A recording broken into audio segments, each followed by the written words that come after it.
Doctor இப்போது நிறைய பேருக்கு நெத்தியில் பார்த்தீங்கன்னா பொடி பொடியாக இருக்குது டாக்டர். ஸோ அது சம்மர் ஹீட்னால வருதா இல்லை பிம்பிள்ஸா? அது நிறைய கன்ஃபியூஷன்ஸ் இருக்குது டாக்டர். அதை பற்றி கொஞ்சம் சொல்லுங்களேன் ப்ளீஸ். நீங்கள் கேட்ட கொஸ்டின் வந்து ரைட். ஏன்னா வந்து பிம்பிள்ஸ் வந்து ரெட்டாக வரும். யூஸ்வலி நம்மளோட சீக்ஸ் பக்கத்தில் வரக்கூடிய வரும்.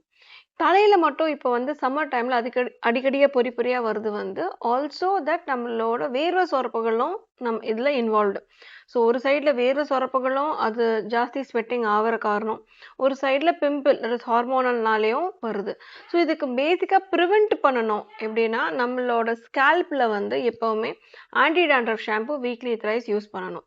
செகண்ட் வந்து நீங்கள் வந்து கிளென்சர்ஸ் யூஸ் பண்ணுறது பதில் இந்த சம்மர் டைமில் அந்த பொறி பொறியாக வரக்கூடாமல் இருக்கிறதுக்கு நீங்கள் 2% or 1% salicylic acid face washes வச்சு யூஸ் பண்ணீங்கன்னா உங்களுக்கு அந்த கெரட்டின் அந்த கிளாகிங் வந்து அந்த கண்ட் வந்து கொஞ்சம் போயிடும்.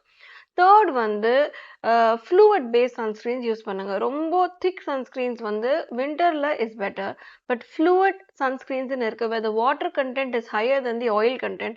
அந்த சன்ஸ்க்ரீன்ஸ் யூஸ் பண்ணீங்கன்னா இது வந்து இந்த பொறி பொறியாக வர்ற ஃபினாமினனை வந்து நீங்கள் ப்ரிவெண்ட் பண்ணலாம். இது நைட்டில் வந்து ஈதர் ரெண்டு, ஒன்று ரெட்டினால் பேஸ்டு, ஒன்று வந்து உங்களுக்கு வந்து பிக்மெண்ட் டிக்ரீஸ் பண்ணுறது like alpha arbutin, niacinamide, kojic acid, azelaic acid combinations use பண்ணிங்கன்னா அதுலேயுமே அந்த பொறி பொறி வர தன்மை குறையும், ப்ளஸ் அந்த பிக்மெண்டேஷனும் குறையும். So these you can use it during summer times. S.